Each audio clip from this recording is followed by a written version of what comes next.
Hello and welcome to this week's edition of ELCAT News. I'm your host, Jen Carlos. At Tuesday's Planning Board meeting, a number of agenda items were deferred for discussion at future meetings. Due to a procedural error in advertising, a public hearing on a zone change request for a Pease Road parcel could not be held. But the board allowed an informal presentation on the proposed solar project for the site by Brad Wilson of Ecos Energy, LLC. We are a utility-scale solar project developer and operator. We have, I think, 23 projects now that we've developed and built, and we keep all of our projects. This particular site is a 21-acre parcel that we own. Is that 21 acres in East Long Meadow, or? Correct. Is that the whole thing? 21 acres in East Long Meadow. Okay. And how much additional acreage is there?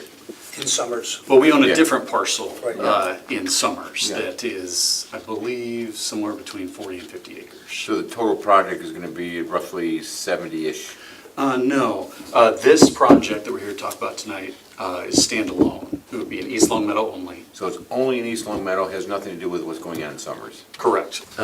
Has a separate solar project that has been approved by the Connecticut Solar Siting Council. And this is how we would propose for access to be granted. Obviously, we do not have frontage. This is a landlocked parcel. It'd be difficult to develop anything on that parcel in East Long Meadow. But we do own the property to the south, and so we would propose that frontage, access to this site be gained off of Bilton Road in Summers. The following page kind of shows how that would look.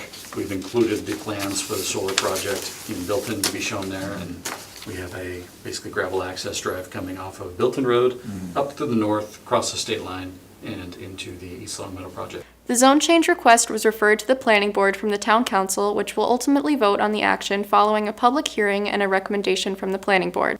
That public hearing is scheduled for Tuesday, November 20th. There continue to be multiple car break-ins in East Long Meadow neighborhoods, most recently on and in the surrounding areas of Maple Street, Westwood Avenue, and Vineland Avenue. The East Long Meadow Police Department asks residents to remember to lock their vehicles and to not leave any valuables in cars overnight. Shown here is one of the suspects attempting to break into a truck. If you have any further information or video surveillance, please contact the ELPD at 525-5440. A new Chipotle Mexican grill restaurant will be opening at the Center Square Shops. What was originally going to be a new Five Guys Burgers and Fries location will now boast a fast casual dining experience featuring tacos, burritos, margaritas, and more. The chain plans to open on December 11th at 42 Center Square at the former Sleepy's Mattress Store location, which is currently vacant. With recent coyote attacks in town on small dogs, here are some tips from the East Long Meadow Police Department to help keep from attracting coyotes to your property. Coyotes thrive in suburban areas and will utilize whatever food is naturally available. They also view cats and small dogs as potential food and larger dogs as competition. Supervising pets can eliminate this problem, as a human presence alone is enough to discourage an attack. Take these following precautions to eliminate any food sources in your yard and neighborhood to avoid creating problems with coyotes. Secure your garbage. Coyotes raid open trash materials and compost piles. Secure your garbage in tough plastic containers with tight-fitting lids and keep them in secure buildings when possible. Take out your trash when the morning pickup is scheduled, not the previous night. Keep compost in secure vented containers and keep barbecue grills clean to reduce attractive odors. Keep bird feeder areas clean. Use feeders designed to keep seed off the ground, as the seed attracts many small mammals coyotes prey upon. Cut back brushy edges in your yard.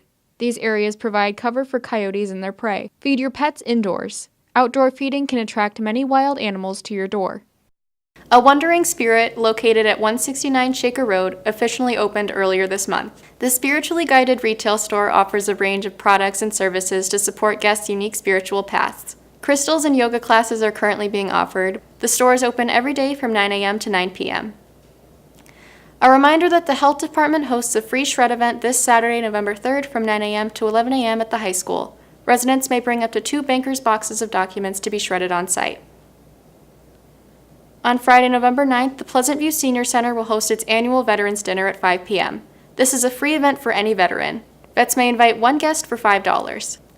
Any other person who would like to attend will be put on a waiting list and called if space is available. The general admission cost is $10. And on Sunday, November 11th, the Gunther Rowley American Legion Post 293 and the Sisto Lombardi Italian American Vets Post 64 will lead this year's Veterans Day Parade and ceremonies. The parade steps off from the Legion at 10:50 a.m. and will proceed to the Town Hall via Maple Street for laying of wreaths at the memorials beside Town Hall and in the center of the Rotary. The public is welcome to attend a reception at the Legion building following the ceremony. This is the 100th anniversary of the signing of the armistice, which ended World War I, commemorated each year on November 11th at 11 a.m., now known as Veterans Day.